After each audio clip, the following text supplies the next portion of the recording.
So they took these people, they were like, you're going to follow a vegan diet. And they did. And they followed this. The nutrient deficiencies in these people during this period were absolutely rampant. None of the children met the growth requirements as far as height. None. Not a single child out of these 2,000 families met height requirements.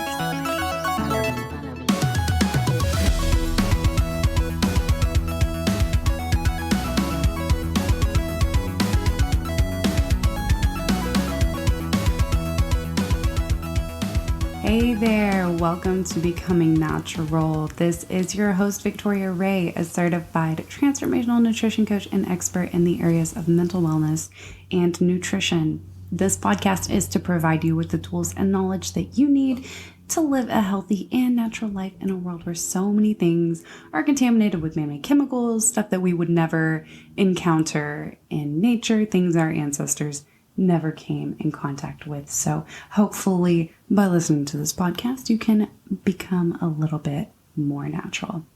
I did tell you guys I was going to start doing that. So I'm going to start doing that. I'm glad I remembered. I hope you think it's as funny as I do. Oh, and today's April Fool's, isn't it? Is it April 1st? It is. Oh my goodness. Okay. Well, unfortunately, I don't have any jokes for you. Everything I'm going to tell you in this podcast is not an April Fool's joke. So, yeah, we'll go ahead and just jump into today's episode because this is a huge topic that, has a lot of moral justification in the background of it. That's why a lot of people do this. Some of it is a diet of choice, just for people who are like wanting to be a little bit more healthy. And I think that that's where a lot of the problems can kind of reside in this diet choice. And that is, does being vegan mean healthy? Like if something is vegan, is it healthy? I have so many birds in the background. I don't know if you guys can hear them, but they are absolutely gorgeous. I know I just totally ran off topic, but I hope you guys can hear them because they sound so beautiful. I love birds. They're one of my favorite little creatures. I love all animals. I think they're all just so precious. Like, I don't think there's a single animal that I'm just like, ew, I don't like that. Well, I mean, unless you consider insects animals, I'm not a fan of spiders at all. Like, ugh, oh God, just so many legs and like, I don't know if it's like, because they're angular and they just have like pointy parts and my brain's like pointy means danger. I'm not sure. I'm not really a fan of spiders, but all the other ones, I really like all the other ones. There's some insects that are a little cute. Little bees. I love bees. You guys know that. I do respect the stinger of the bee and wasps. If I see a wasp, I'm probably going to walk the other way. Not that I'm like afraid of them, but because I know that they're like little death machines and they can just sting you over and over and over. And I am not about that. So I'm just going to respect his little waspiness and I just head the other direction. But yeah, no, birds. Birds are great. I would love a bird. Like, I used to have a cockatiel. I've had 2 different cockatiels. One, he died when I was pretty young. I was really sad about that. His name was Cracker because he liked to eat crackers. The other one, his name was Buddy. I got him from some friends and he was very mean. He would always bite me. But yeah, no, I'd love another bird. Love birds. Anyways, okay. Enough about birds. back to veganism. So let's dive into this by first defining what vegan actually means. The Merriam-Webster dictionary defines vegan as a strict vegetarian who consumes no food, such as meat, eggs, or dairy products that come from animals. Also, one who abstains from using animal products, such as leather. So basically, if an animal or an insect, because, vegans don't eat honey or eat bugs, if an animal had anything to do with it, they don't. No leather handbags, no leather shoes, no leather couches, no leather seats in your car, no... Ooh, here's a strange one. Lanolin, which actually comes from sheep. It's the sweat and stuff that comes from when they shear them, they process the wool. They actually put that stuff in your fabric softener. So not all fabric softener is vegan. So when I'm working with my clients, we do keep a food journal and a food log. So I can see what they're eating. I can see if they're having a reaction to it, if it's causing them to feel a certain way, physically, mentally, if it's affecting their hormones, either in a good or a bad way, just how the food is affecting them overall. And sometimes I'll run into something that's like cake, cookies, or bagel, or something like that, and where, especially if they're trying to lose weight, and I'll be like, hey, I see you ate this here. This isn't really aligning with, what we're trying to do. Can you tell me more about that? And they're, oh, yeah. Well, it was vegan. Okay. So this is where we start to run into a couple issues.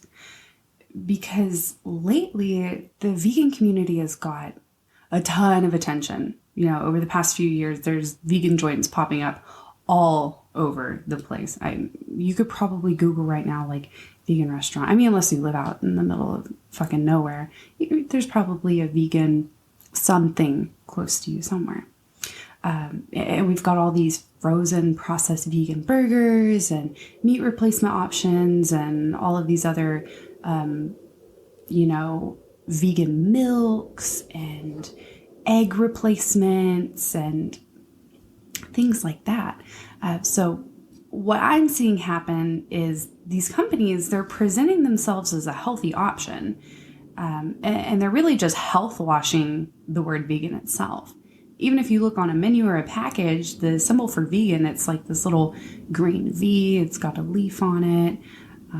Or it's like the green V with a circle around it. Or it'll say vegan and it's green. There's a couple different variations. But this automatically makes us think, oh, this is healthy.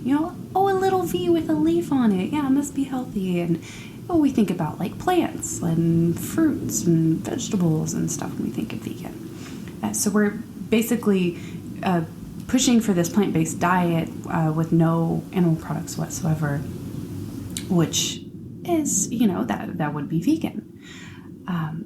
Most of us don't eat enough plants anyways. I'm just going to be honest. A lot of people are not getting the proper fiber, proper vitamins and stuff from plants. So we should definitely put more plants in our diet. But what really happens to us when we completely remove animal products from our diet? Because something does happen. Okay, before I go a little bit further into this, I do want to tell you guys a little bit about myself and why this is something that it is a little, closer to home for me. I never really ate meat growing up. And as a kid growing up in Texas, literally surrounded by farmers and ranchers, it wasn't easy. Everyone thought it was super weird. Barbecue everywhere, steak everywhere. My neighbors raised cattle, it was definitely something that wasn't normal, especially, where I lived. And when I turned 12 years old, I was with my friend. We went to a flea market. I remember this vividly. And there were these little baby chickens and I wanted one so bad. And I was holding them and I told my friend, I was like, oh my God, people eat these babies. That makes me so sad. Not, people don't actually eat the babies. They wait till they get bigger. But it just it made little 12-year-old Victoria very, very sad. So I was like, I'm not eating chicken ever again. Like I said, I never ate beef or pork. Personally, I didn't like it. I thought it was gross. But I would eat chicken and I was just like, I'm not, oh my God, never. So I completely stopped doing that. And I was the only person in my junior high and my high school who didn't eat meat. So whenever I would go on trips or events, I would always have to ask for a different meal. It'd have to be because they would bring us sandwiches and box lunches or whatever. And I have to be like, hey, I don't eat that. And sometimes it was kind of a big deal, like that they would have to go out of their way, for one person. And so there was sometimes that I literally, I didn't say anything because I felt, I wouldn't say I felt like ashamed, but it was like, I felt like I was inconveniencing them. And I used to be super like, shy and not outspoken. And so I was like, oh, I don't want to inconvenience you. So I wouldn't say something sometimes. And then I wouldn't eat, or I'd eat like the bag of chips that came with the food or whatever. And we know that's not healthy. So that was a little bit of, where I came from as far as, not eating meat. But I did eat lots of like at home, I ate lots of vegetables and fruits and legumes, beans, bread, stuff like that. Not always the healthiest stuff. I never ate at fast food restaurants though, because that was all meat. So that was good. But this was, before the like Impossible Burger and all the fake meat options and whatever. So when I did get to college, they started coming out with that stuff. I was living by myself, and I would like go to school, and then I go to work, and like I didn't want to cook. And so I started buying these, vegan, vegetarian meats. And I thought they were the greatest invention ever, because like I could just buy these vegan chicken nuggets and stick them in the microwave and eat them, and then I don't have to cook dinner. Well, that's kind of when my health started going bad. Because I really switched up my diet to a bunch of processed foods without realizing it. I started having really bad anxiety, really bad depression. And because of that, I became really anorexic. I didn't eat much because of my depression. And no joke, I'm 5'2". Right now I weigh on average 125 to 130, just depending. And at that time I didn't weigh any more than 93 pounds. Like, it was really not good.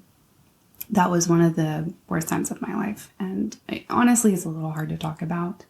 But if I hadn't gone through that, I wouldn't be doing this right now. And I wouldn't be trying to help inform you guys about how important diet and exercise is. Because it does play a huge role in your diet. If you're eating processed foods, especially like I was eating, it has a toll on your body and your mental health as well. Fast forward a few years, I figured that, I was doing something wrong. And, for the longest time, I would have never thought that it was my diet ever. I was just like, oh, you go talk to somebody and they're like, oh yeah, you have a serotonin deficiency or whatever. Like, something's wrong with your brain. Well, that's not true. It was the shit that I was eating. Like, it was so bad. I was drinking all the time, and I was just eating processed crap. And it put me in the position that I was in. But I did figure out something was wrong. It did take me several years, but I was fed up with feeling like shit all the time, physically, mentally. I was like, this is enough. I've had enough. I am done with this. And that's when I started studying nutrition, and I stopped eating all that junk. I was like, fuck this. I'm done. I'm not eating that anymore. I started adding fish into my diet because of the benefits of it. It is so good for you. And I eat that probably 4 to 5 times a week now. I still don't eat other meats because, like I said, I don't like them. And I don't eat chicken. Oh, I love birds. I don't eat pork. I don't eat lamb. Literally just seafood. But I've always used butter, dairy products, and eggs. But I cannot stress enough to you guys how your diet affects your mental health. Like, eating chips and cookies and crackers and processed shit all the time is not going to feed your brain good things. It's going to feed your brain bad things. And if you want to learn a little bit more about this, go and listen to the podcast episode on how to boost your mental health, because I do dive a little bit more into that and how it does actually affect your brain. But now I follow mostly a Mediterranean diet, and I've done very well on that. I love it. It is, high fat, high protein, also lots of vegetables, lots of fruits. I personally love it. So back to what, we're talking about, what happens to us when we stop using animal products. Let's take a look at a study that they did in Finland. So they took over 2,000 families who made on average over $200,000 per year with an average education level of a master's degree. So these are well-educated, well-off people in this study who were super excited to be part of this, and they were extremely compliant the whole time. And they raised the children vegan as well. So they took these people, they were like, you're going to follow a vegan diet. And they did. And they followed this. The nutrient deficiencies in these people during this period were absolutely rampant. None of the children met the growth requirements as far as height. None. Not a single child out of these 2,000 families met. They weren't overweight. Some of them, a lot of them were underweight. But they were all in about the 50th percentile, which is an indicator of nutrient deficiencies. These kids were low in iron, zinc, omega-3s. They were deficient in all of the things which are so important to grow a human. Now, this goes for mothers and expectant mothers as well. And, this is very well documented. This is not my opinion. These people were very nutrient deficient. These women were not getting proper nutrients to grow a human. Like, you need all of this stuff, even if you're supplementing. And these families were, they were just nutrient deficient. And breast milk, which is what your baby is being raised on, can be so nutrient poor from vegan mothers that babies have actually died from nutrient deficiency. There was a mother in France who lost her infant because her breast milk was so nutrient poor because she was vegan. It's very, very sad, but it's something that we really need to be aware of. Humans don't just require proteins, we require micro and macronutrients, minerals, vitamins. It's all very, very complex. And a vegan diet is just not adequate on its own to provide us with all of these things. Again, these were very well off, highly educated families who supplemented with powders, proteins, all of that stuff. But the fact is, they were still nutrient deficient. Nothing will ever be as good as the whole food source that it came from. The same thing goes, like for water, for example. A lot of water is processed through reverse osmosis and then minerals are added back in. That water is still, even though these minerals are added back in, it's still not as good as water from a natural source like a spring, where it's been unprocessed and the minerals are naturally occurring. The same thing goes for our food. We can take, supplements, vitamins. They can be derived from whole food sources. And yes, those are good. And yes, most of us should be supplementing with whatever we're deficient in. But the fact is that it's not going to be as good as it came from the whole food source. So now, a lot of vegans get into it for ethics. You don't want to kill the animals or lock them up in cages and take their milk and take the eggs from the chickens and all that stuff. But we do have to ask ourselves, how ethical is it really to push veganism on the general population who is living at, if not just below the poverty line, when these very wealthy Nordic families who were very well educated and very, very compliant were not even able to meet the nutrient requirements. Their children were not meeting growth requirements. I'm going to let you form your own opinion on that. That is completely up to you. But again, supplementing is never going to be as good as whole food sources. So now let's move on to vegan labeled products. You can go into a bakery and get a vegan cupcake. Is it healthy? Well, cane sugar is vegan. High fructose corn syrup is vegan. Vegetable oil is vegan. Processed flour is vegan. You see where I'm going here. Just because a label says vegan does not mean it's healthy. It simply means, like Merriam-Webster said, it's not made from animals or by animals. And I think that is where a lot of this problem is coming into play. This word has been so health washed that it's just now people are just assuming, okay, it's vegan, so it's healthy. Okay, I can go in here, I can get this fried donut covered in sugar and artificial coloring, and it's healthy because it's vegan. But we know that that's not the case. The same thing goes for all of this fake meat. It's literally just processed corn and soy with chemicals and pesticides and binders and fillers all just chopped up into this little gross patty.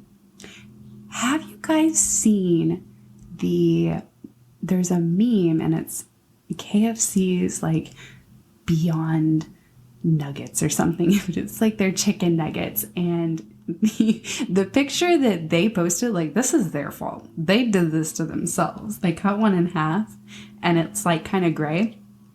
And it looks like when Mr. Krabs on SpongeBob was producing those Krabby Patties from that paste, and they were gray and they were just like painted on the outside and people were eating them. And so someone took the picture of the KFC nuggets and put the Krabby Patty paste. It is hilarious. But I mean, honestly, that's the shit they're feeding us. Is they took a tip from Mr. Krabs and they're making this paste chemical crap and just like calling it something. And people are eating it. And it's so sad because, like, honestly, it's so disgusting, especially if you look at the ingredients. Like, oh my God, the ingredients list is so freaking long. If you can't recognize it, you should not be eating it. Because if you can't recognize it, you think your body's going to recognize it? And we know what our body likes to do with stuff that it doesn't recognize or know what to do with. It makes it into fat, or it stores it in our fat.